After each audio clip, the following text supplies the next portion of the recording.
This is a shir on Likutei Sichos, Chelek Chaf Aleph, Book 21, the Sicha of Shemos, the third Sicha, which is also a siyum, a talk addressing the conclusion of the tractate of Brachos, the first tractate of the Talmud.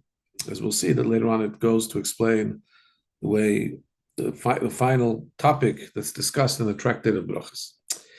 Says the Rebbe, by the first time in the Torah where Jews are called children to Hashem. You could translate in this context sons, but really children. The first time Jews are called the bonim, children to Hashem. And this is in this week's portion. Particularly it says, Beni b'cheri Yisrael, my son, my firstborn, Israel. In other words, why is Hashem calling the Bnei Yisrael, the children of Israel, his son? We understand that because there's a connection to his son, but he's calling him my firstborn son. The reason that he calls him firstborn is that B'chayr, firstborn, denotes Gedula, is an expression of greatness.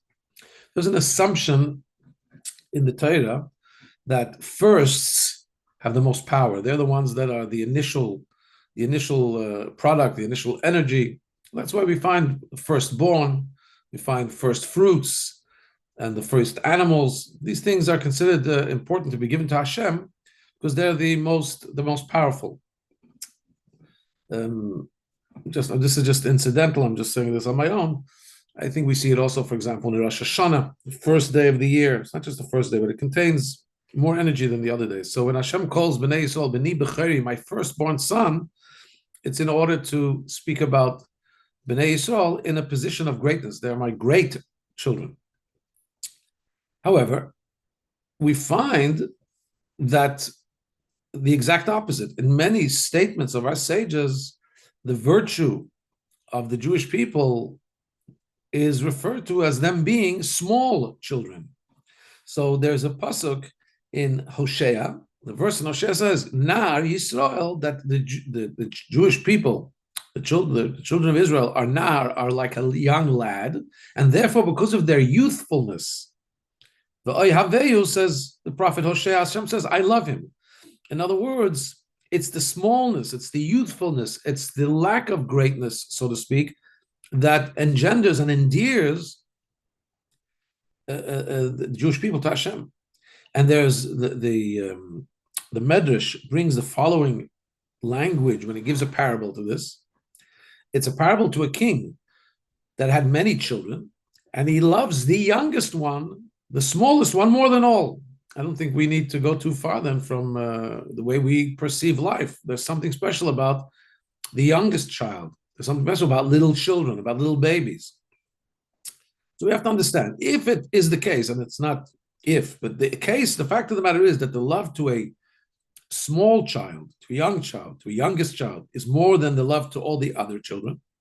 This means that where is the virtue of being a son? Where is, so to speak, the sonness? The attribute of being a child, where is it most pronounced? It's most pronounced in a small child, not in a big child. So why, when this pasuk, Hashem introduces the concept, and he refers to the children of Israel in Egypt as a people, a nation that he wants to take care of, he refers to them as my firstborn son, which is a statement of greatness, where we know, and we find in the verses and in the Medrash, that the better analogy to speak about endearment to a child would be the analogy of smallness, not greatness. Paragraph 2. So we'll understand this by first understanding why is it that one loves a small child more than the others. So here's the explanation behind it. A child who's already an adult, who's a big child, is already matured, developed in terms of his intellect and his emotional faculties. So now the love of the parent, the love of the father to him, is not only or not always merely because it's his child. It's possible that the love is based on some other characteristic, on something else that makes that child beloved to him. For example, the child may be a very smart kid. Wow, I have a relationship with my child through the intellectual things we can discuss. I appreciate that this child is smart. Or it could be the child has a very good set of emotional character traits. He's good behavior. Could even be that the child is really great at honoring his parents. So the father has this love to him because he's so honorable to him. He treats him so well. Those are all reasons that are rationally based. There's a reason to this love. When you look at the love, though, from a father to a little child, a young baby, there the love is merely an existential love. It's an internal, intrinsic love. Because this little baby is his child, he doesn't have any developed intellectual capacity. He doesn't have any he's not developed in terms of his behavior. And it could even be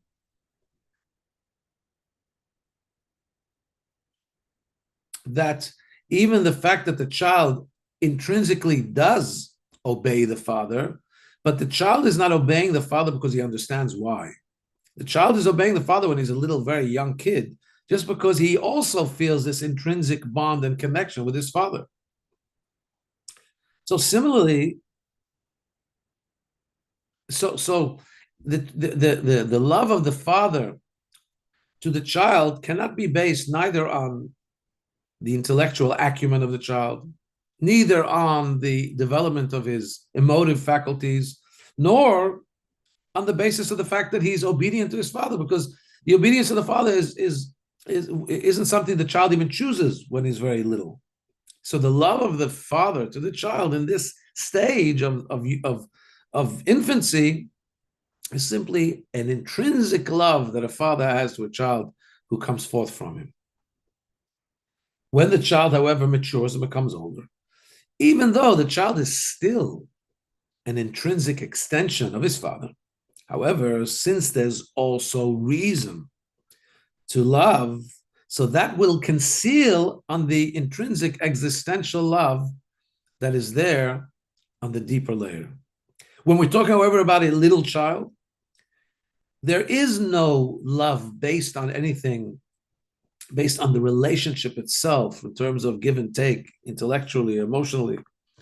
So the only thing you have there is the intrinsic existential love of a father to a child. So that's why when we talk about loving a child, a young child, what's more prominent there is the intrinsic existential love. Interesting that Rabbi in a footnote points out that there's places in Hasidic thought where we're taught about the love of any child. There's attraction to babies. You'll see people will coo at babies. It doesn't matter if it's your baby or somebody else's baby. There's this irresistible draw to little babies with and the reason for that is because there's nothing to stop that. There's no relationship with a baby based on something they're doing, not doing, something they're providing. It's simply a little, as we call them, a lovable bundle of baby. Here, we're trying, though, to discuss not merely the fact that there can be more accessible love.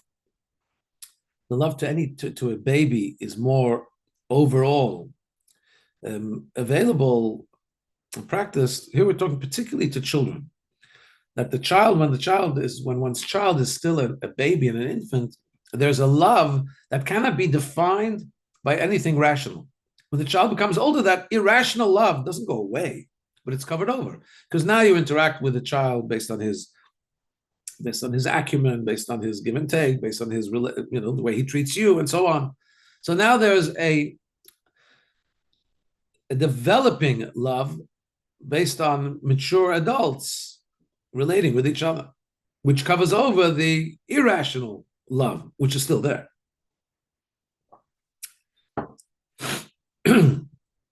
Paragraph 3. This is also with a father and child analogy down below. The same way we're describing a physical reality down below, filial love, this is also reflective on the way it is above. Hashem, who's our Father in heaven, the way he relates to the Jewish people who are his children down here. And on the contrary, it's not that we can learn about God's love from our love down below. The truth of the matter is the reason that the love between parents and children is expressed and happens the way it happens down below is because that's the way it is by Hashem. Because the Torah calls Hashem a father and us children, and because Hashem loves us unconditionally, that's why this kind of love also is mirrored by parents and children down below. You have to know where's the source and where's the continuation. Where the continuation of what Hashem initiates and starts from above. And also, when we talk about love of Hashem to Yisrael, to the Jewish people, there's two levels. When the Jewish people serve God, and you're able to see within the Jew his advantage and his the progress he is making in loving Hashem. So then the love can be based, wow, my people are doing such a good job in serving me and relating to me, I love them back. And that's why there's a medrash that says that when Hashem calls the Jewish people, B'ni B'cheri, my firstborn son, he's really talking about their good. Why is he calling them firstborn? Because he's about to take them to the mountain of Sinai. They're about to receive the Torah. And so they're really a special, outstanding firstborn son because they have initiated good deeds before Hashem at the mountain of Sinai.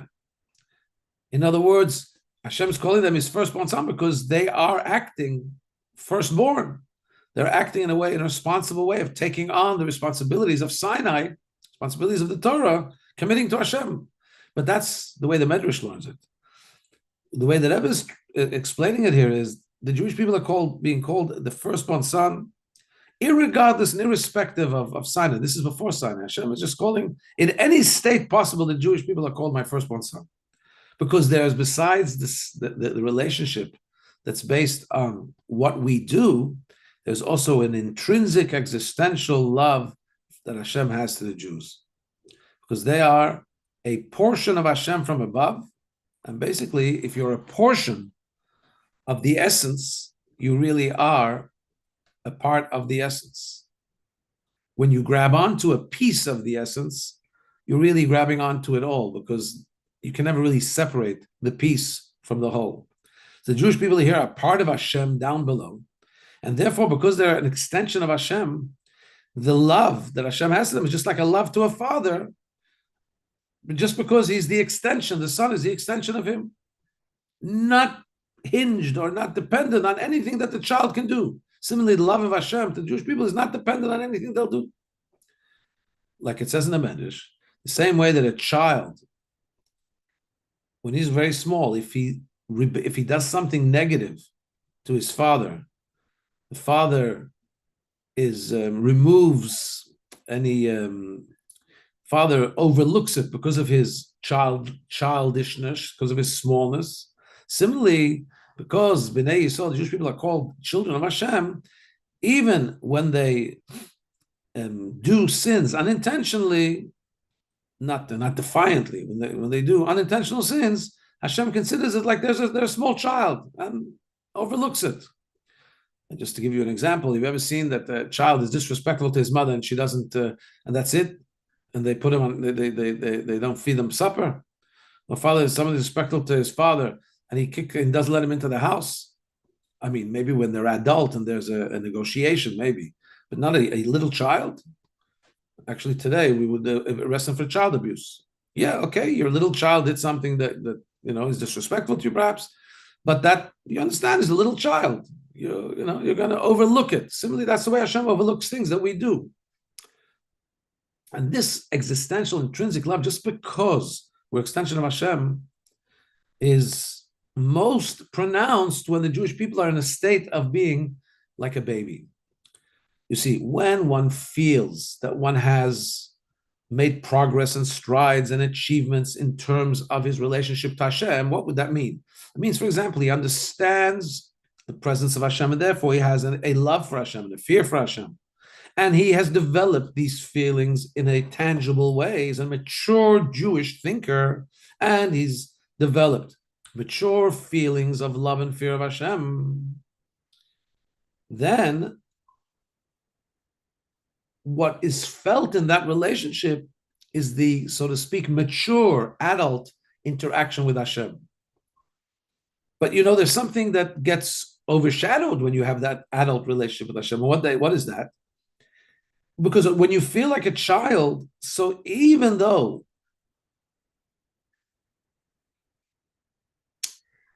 now, when a person even when a person has these developed relationships with Hashem, but if he's able to feel like a child, he's able to understand that as great as he is, he's really very small in comparison of Hashem's greatness.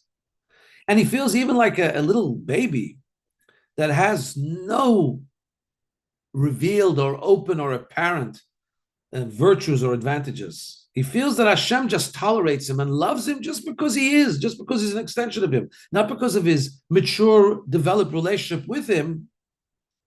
So then what happens is, when he serves Hashem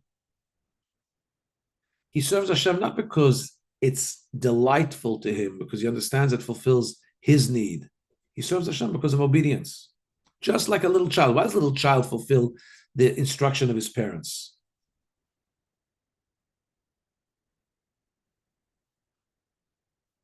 Children are naturally obedient. I mean, it's a fascinating thing.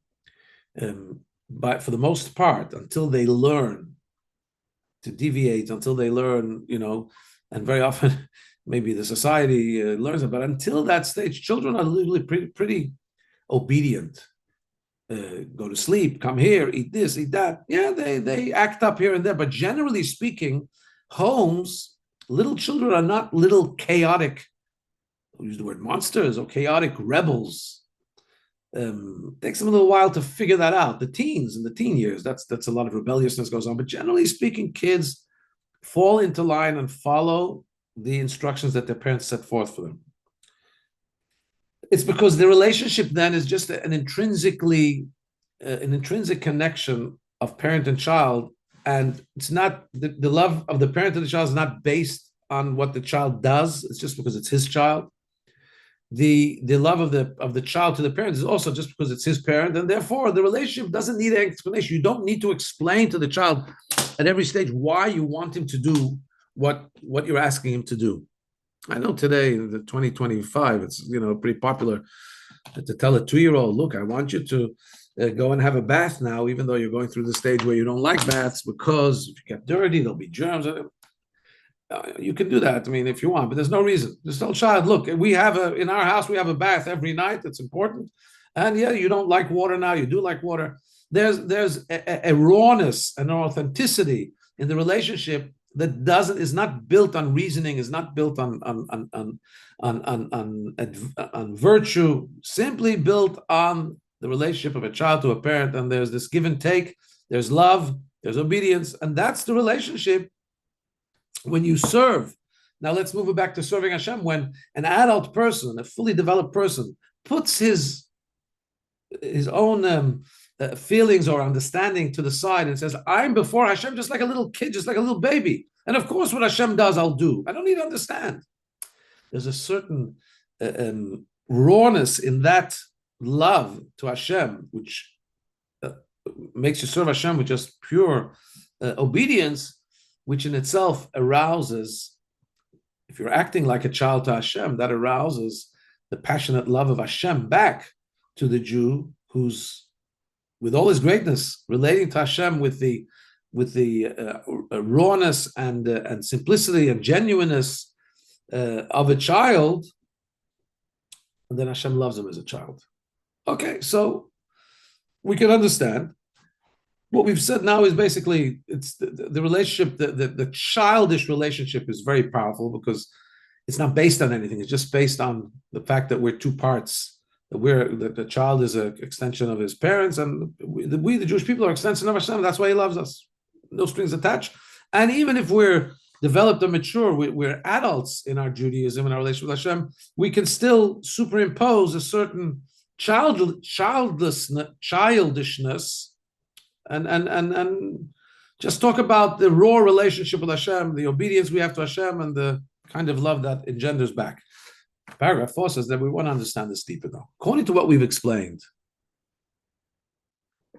basically, we've explained that when you're in a situation of being a child in your spiritual service to Hashem, that's really what leads to the revelation of Hashem's existential intrinsic love to you as to a child. However, when one serves Hashem and does a good job at Torah, mitzvahs, and builds an adult relationship with Hashem and has advantages and makes himself lovable to Hashem because of the good things they do, so that would be like a concealment on the intrinsic love. In other words, yes, granted, we did say that even after a person has become adult-like in his relationship with Hashem and grown up, he can still create and superimpose upon himself a certain childishness in the positive sense. But that, however, the fact that he's able to come to a love like a child to Hashem is not coming from the fact that he considers himself lowly. It's not like this feeling of that he meditates, that he's really just like a baby before God, brings him to the love. It's just it takes away the impediment to the love.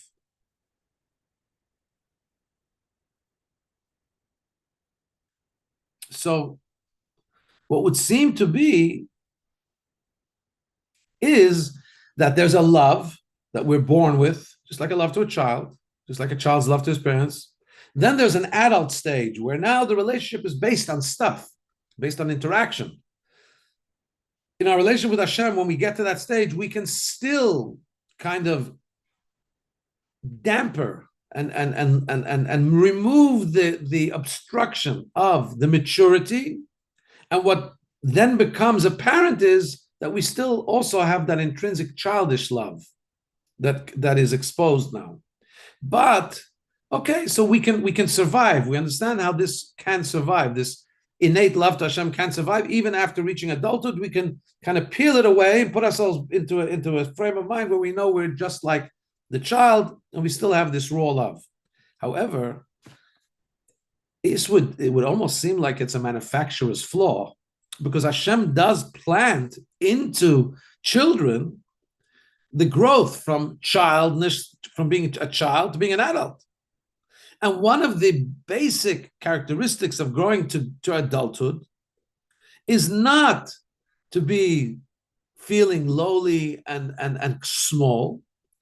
It's the actual development where a person does develop to increasing levels of intellectual acumen, of emotional development. So we have to understand that definitely there's something great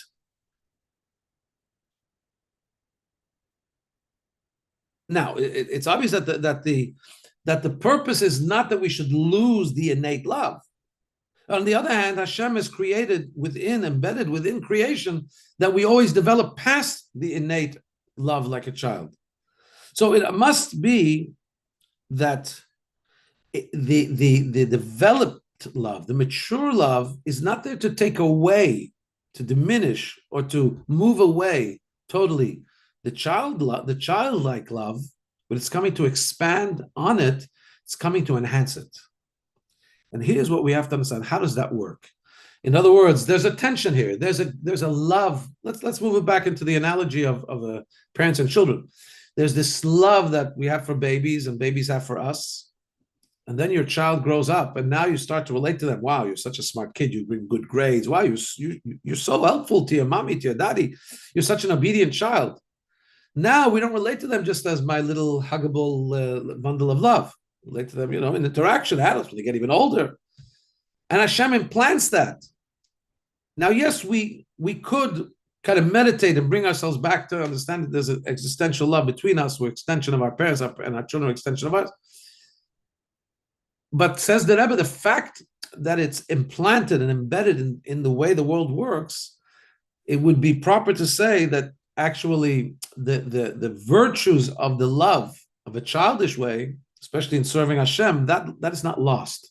Somehow the growth to the next level of developing the adult love is an enhancement of the original love. How would that be? Paragraph 5. Here's the explanation. the service of Hashem that a Jew has to Hashem with his intellectual capacity and his emotive faculty is not, God forbid, the opposite of his subservience, of his bittul to Hashem, but on the contrary. And here's a counterintuitive thought. If you get your mind around it, it's liberating. You're saying that the developed, mature love is not in opposition to the obedient, childish love. It's an outgrowth of it. How so? The fact that we develop this adult relationship with Hashem by toiling in our own mind to understand as much as we can of Hashem's Torah, and to develop our emotive faculties to be inspired and energized in our commitment and our fulfillment of Torah mitzvahs. You know why we do it? Because Hashem wants us to do it. And I want to do what Hashem wants in every situation. In other words, why am I bent on having the most developed adult relationship I can have with Hashem? Because I have this total obedience. I have this innate love like a child to Hashem. I just want to do whatever you want, Hashem. And now when I listen to hear, Hashem, what do you want? He says, I want you to develop that adult relationship with me. I want you to develop that emotional and intellectual relationship with me. Oh, so now why am I building my own persona? Because he told me to. They say that there's a joke. I'm not sure if I'm going to take the liberty of saying a joke here. I think maybe it'll help us understand. There was the line up there in the next world. They said, before we judge, let's make up two lines. Any man who is independent, go to the right. Any man who always listened to whatever his wife said and had no independence, go to the left. And there's a line, some men on this line, some men on that line. And there's one guy who shows up in the line of independent men. And his friends ask him, he says, hello, you never did anything independent in your lifetime. What are you doing standing here? He says, I don't know, my wife told me to stand here. So the fact that we're acting independent is not because we chose to develop this relationship with Hashem based on our intellect and emotion. It's because Hashem told us to. So then the development itself is an expression of the selflessness to Hashem. I'm only a persona because Hashem told me to, and therefore I'm just an extension, really. It's just a continuation of serving Hashem selflessly with bittul, with this being a bottle, being not, so to speak, nothing before Hashem. My being something is an extension of my being nothing, just doing what Hashem wants, because that's what He wants me to do. Similarly to what we find about the difference between the various mitzvahs, there's mitzvahs, three general kinds of mitzvahs. Mitzvahs that are called mishpatim, which those are the mitzvahs we understand the rationale. Don't steal, don't kill. We need to have a humane society. A society of law and order. Then we have the mitzvahs of edis, there are testimonials, for things that we wouldn't do on our own, but once Hashem tells us, we understand exactly what they symbolize. Shabbos, because Hashem rested on the seventh day, Pesach, because He took us out of Egypt, and so on. And then we have chukim, we have the statutes that make no sense to us. Hashem just decided that we should do it. Can't mix milk and meat and linen and wool. Hashem decided so. So when we explain these mitzvahs, the Torah tells us that there's this division of mitzvahs into three kinds. So even if you want to say, and there is a way of thinking, that they're different, not just in the way we can understand their reasoning. In other words, that the rational mitzvahs, we can understand them, the irrational, the super-rational ones, we can't understand because Hashem said so, but there's also a difference in the way we fulfill them. In other words, the testimonial mitzvahs, we should fulfill in a way that we understand what they're testifying to, what they're symbolizing. We understand that we keep Shabbos because Hashem rested on the seventh day. The rational mitzvahs, we should fulfill them also because they make sense to us. And however, why are we, when you say, okay, so why are you trying so hard to make sure you understand? There's a statement that a person shouldn't say, oh, I wouldn't want to eat a cheeseburger. I would love to. What should I do? Hashem said I can't. So in the mitzvahs that are there, that's a statement, a very powerful statement. Now, should a person say, I would really love to go and steal, but I'm not going to do it because Hashem said not. No. If somebody really wants to steal, their base humanity is flawed. Hashem wants us to understand that the basis for humanity is law and order. So, comes out the Rambam tells us that there's two kinds of mitzvahs. Some mitzvahs we're meant to relate to them and be abhorred by them. I'm really abhorred by the concept of stealing because, it's just wrong. I understand. Everybody, society understands it's wrong. And Hashem tells me it's wrong. Okay.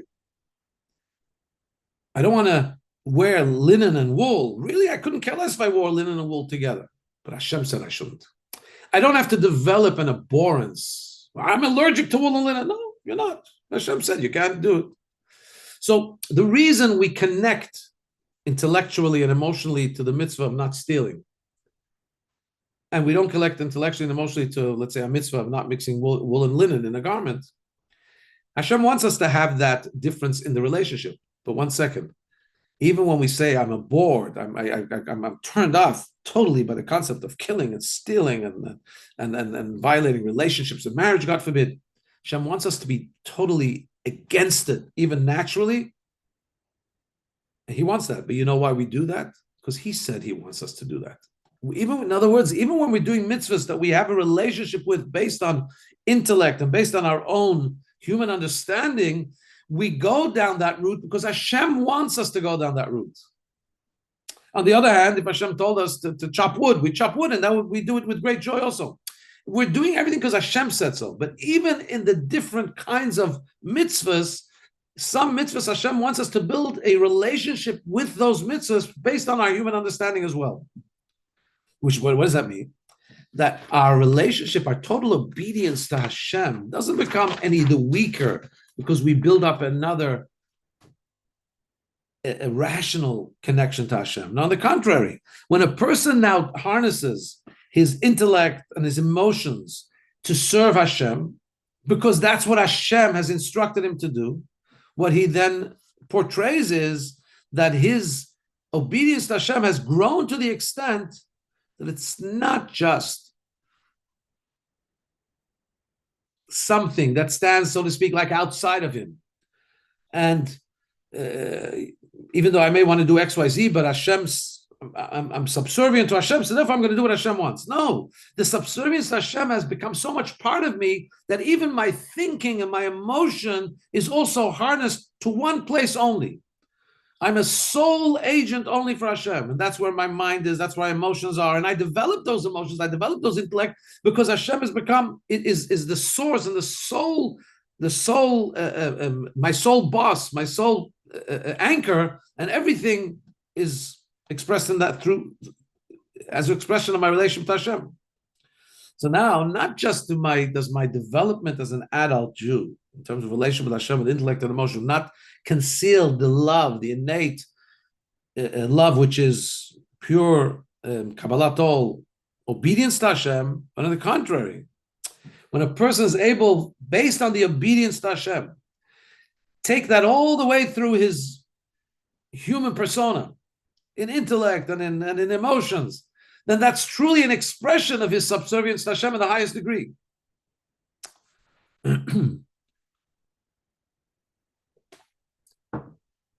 Therefore, so now we've explained that love. By the way, let's move it back. Let's say make it maybe a little more relatable to us. When the child truly develops maturely and has a relationship with his parents, the reason he wants to get good grades is because he wants to give his parents joy. He has that innate desire to connect to his parents and give them joy, not because he needs to build. He thinks he's undeserving. If he doesn't get good grades, he won't get supper that night, or his father won't love him. He knows his father loves him through thick and thin, anything he does. But if you love your father like a little child, the same way you smile and you're happy when your father smiles back at you and he coos at you, Now you want to take it to the next level, and that innate love, you want it to express itself also in your development, so that you develop yourself, because it brings your father to smile. So it hasn't been diminished. The innate love has not been diminished. On the contrary, the fact that you move away from being that child, you now have that expression of lovingness is now expressed even in the intellectual and emotional development that you move into. It's not separate from it, it's actually an extension of it. Paragraph 6, this point that the service of a Jew when he serves Hashem in an adult relationship of intellect and emotion towards Hashem needs to be a outcome and an outgrowth of his subservience, his obedience to Hashem, is also, we can find allusion to it in the end of the tractate of Brachos, where there it says that one of the great things about Talmidei Chachamim, about Torah scholars, is that Talmidei Chachamim don't have any rest. They're always going from strength to strength. And then it also says that Talmidei Chachamim are increasing peace. Torah scholars increase peace in the world, as it says, V'chol banaich limudei Hashem, that all your children are those that are learning Hashem, learning Hashem's Torah. And then it speaks about, and then we're going to go on to the next part of the verse. But let's just talk about the fact that the beginning, this is the first tractate of the entire Talmud, right? So what would you expect the first tractate of the entire Talmud to be correlated with?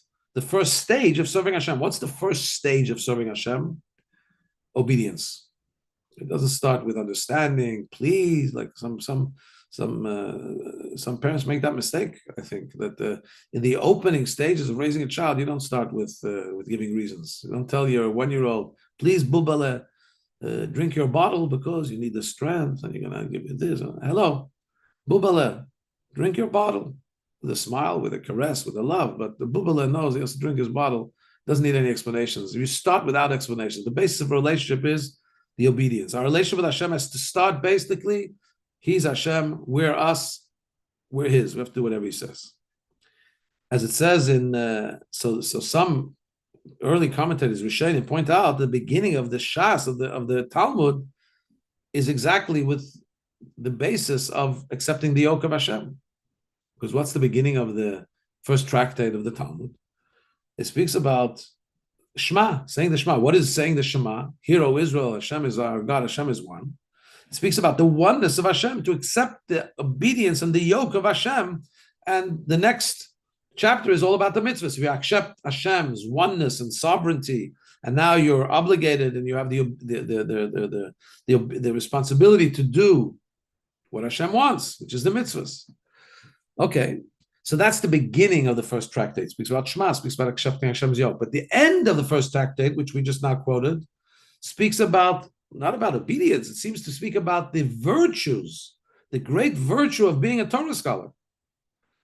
The virtue of being a Torah scholar is developmental. It's an intellectually developed state. That's not obedience. Obedience is putting intellect aside, or even before you have any intellect, it's just being obedient. Here we're talking that we understand is the reason that the Gemara starts that way. But the end of the first tractate seems to be talking about exactly something different, about going from strength to strength, about growing and developing. That's not a state of obedience. That's already a state of self-development. Says the Rebbe, but here now we have a beautiful allusion here. The end and the completion of the tractate that starts with the subservience and the obedience to Hashem. You know where that should express itself when you bring it full circle?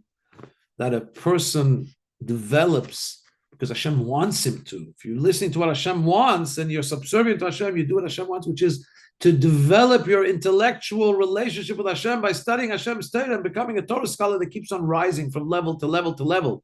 That rising from level to level to level is not an arrogance that cuts you off from Hashem. It's your full expression of doing what Hashem wants. It's your obedience to Hashem that's being expressed. The beginning of the tractate speaks about the obedience to Hashem, about the doing what Hashem wants. The end brings it to its full development, which with every fiber of your being, and of course as a human with your intellect, you integrate with Hashem, you understand what Hashem wants.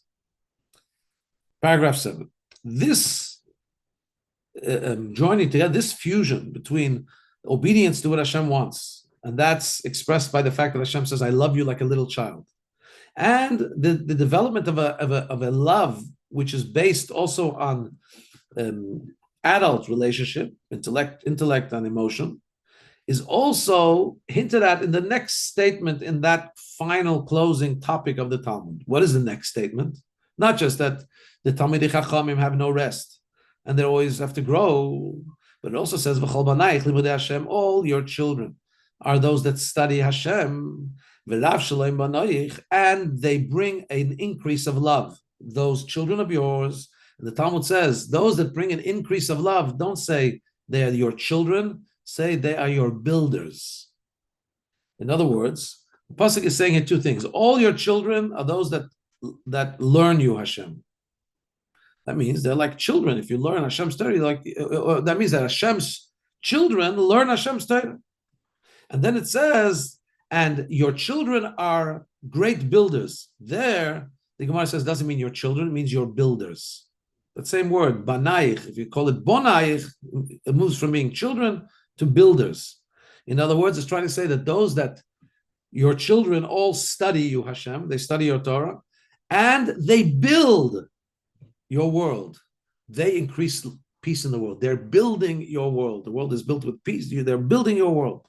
So it would seem, why does the Talmud do this allegoric? Don't read it children, read it builders. It's in order to say that the first part of the verse where it says, all your children study you, Hashem, that goes on children. The next time in the verse where it says, and your children bring a lot of love, it's, don't read that word to be children, but your builders. Those that we talked about, that study Hashem's Torah, they are those that build your world with peace. However, in a deeper level, you could say that there's something being taught us here. Why is it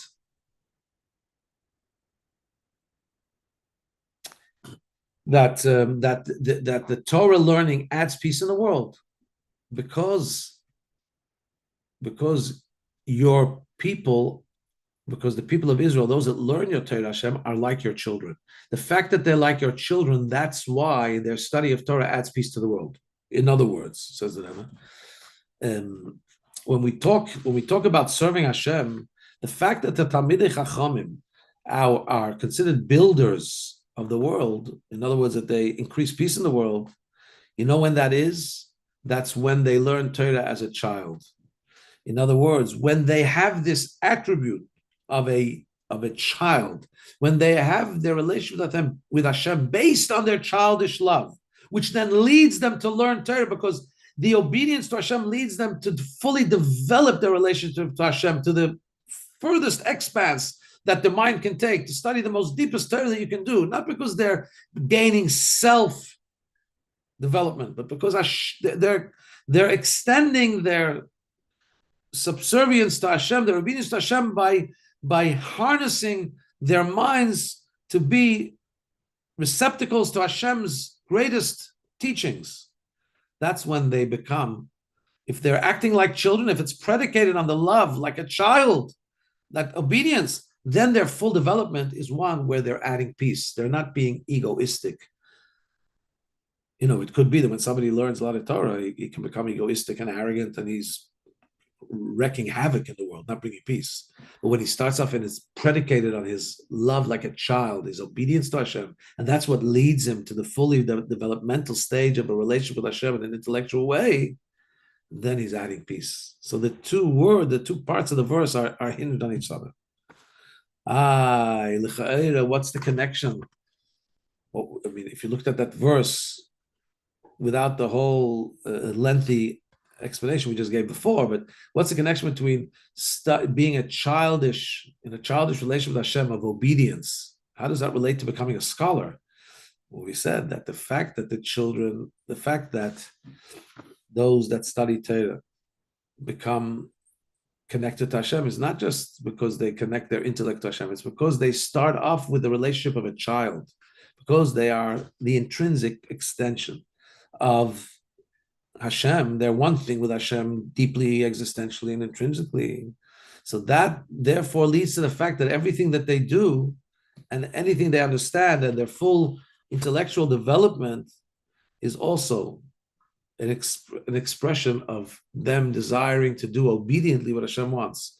The development of the great enrapturement of love of Hashem, the great level of awe and reverence to Hashem is not, it doesn't come as a result of their own spiritual development needs, that they feel that they've achieved some great level. They do it because they know that's what Hashem wants. So it's always predicated on this childish relationship to Hashem where I just want to do whatever Hashem wants.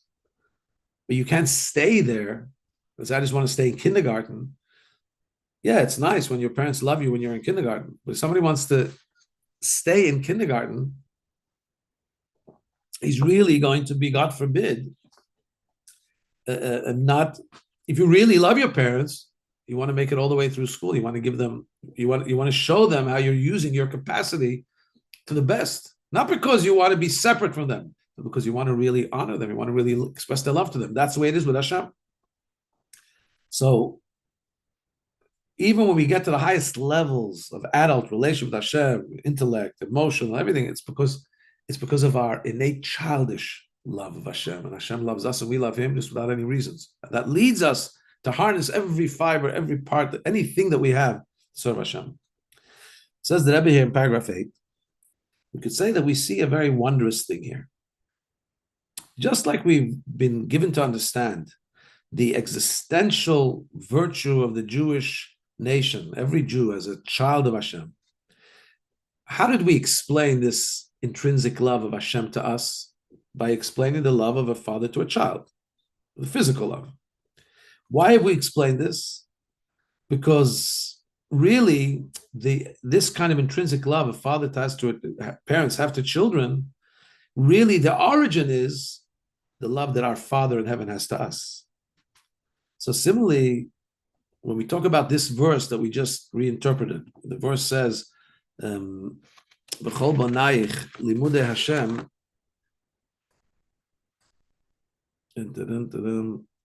which that verse is in Yeshaya, it's a verse in Isaiah. But the way we're going to now read this verse is, when it says, all your children learn you, Hashem, learn your Torah, what we're going to say is that the fact that they are children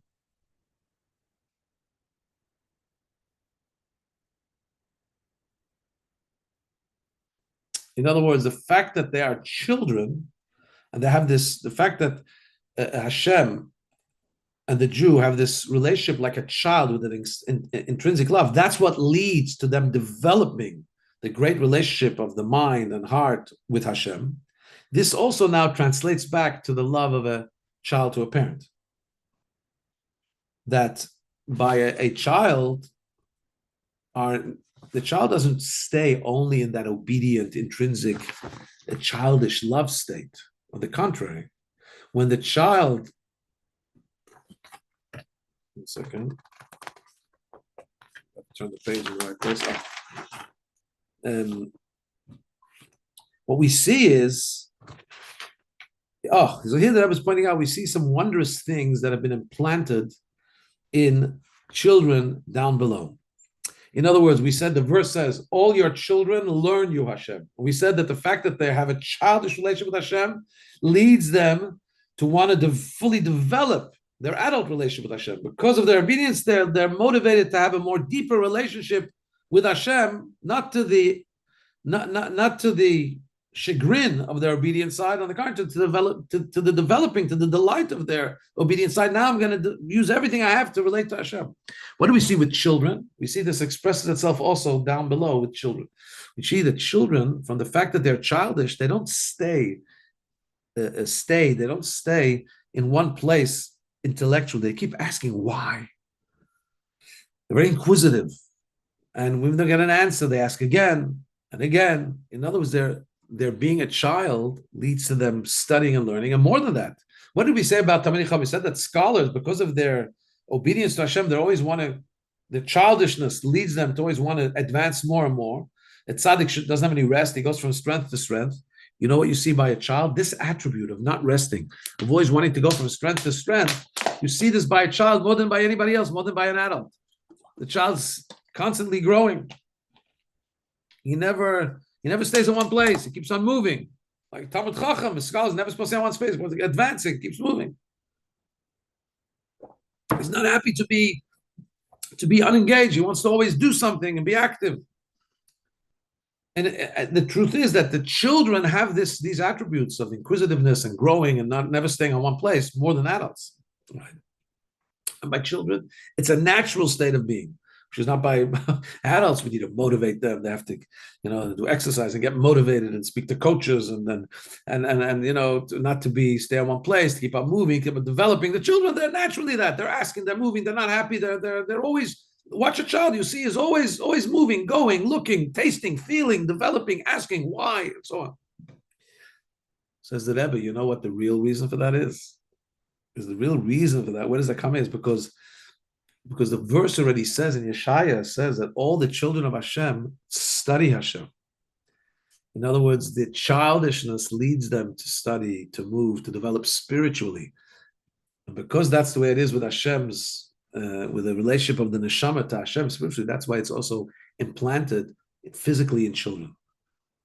That's the way it is by Jewish children, and by extension, that's the way it is by all children of the world, because we know that Hashem creates humanity in a synonymous way, even though the Jewish people have a distinctive path, distinctive relationship with Hashem, but in order that there should be bechira, in order there should be free will, that Hashem chooses the Jewish people from within humanity, there has to be a unanimity within the human, a humanness that extends to all humanity. So that's why in the world, in the entire world, that's the way it is. Children always want to learn because of that verse. That's the way it is in Torah.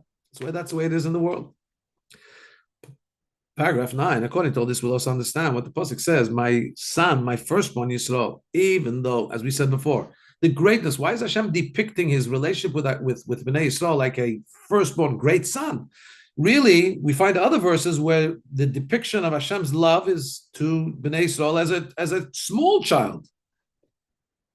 So the reason for that is because the fact that Hashem calls him an adult and a grown-up and a firstborn son, that's not something unrelated to their intrinsic, to the intrinsic love Hashem has to them as his little children. On the contrary, the fact is, as we've explained at great length, the fact is that the relationship with the firstborn, with Yisrael, with my child Israel, as Hashem says, as a great firstborn, shows that this love, the intrinsic love that Hashem has to us as a child, is fully developed and now is across all the stratas and extends to the way the Jew is, the way Bnei Yisrael are in a fully developed state.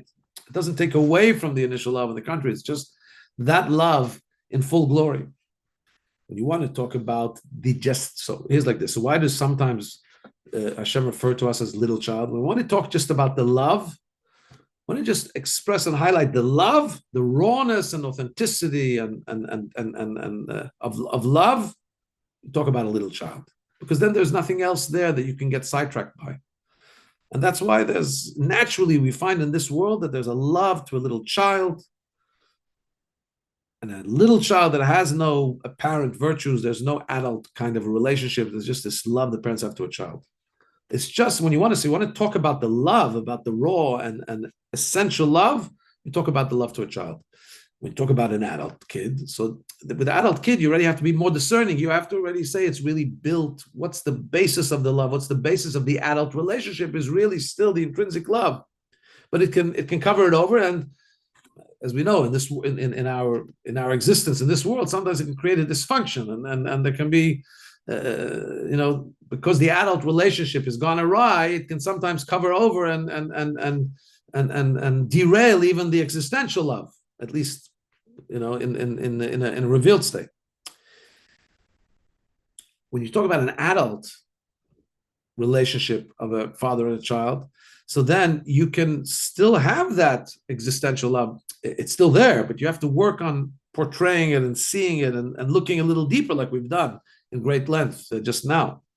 However, here, when Hashem is describing who the Jewish people is, he says he's not describing the love. He says, this is my firstborn, my Israel.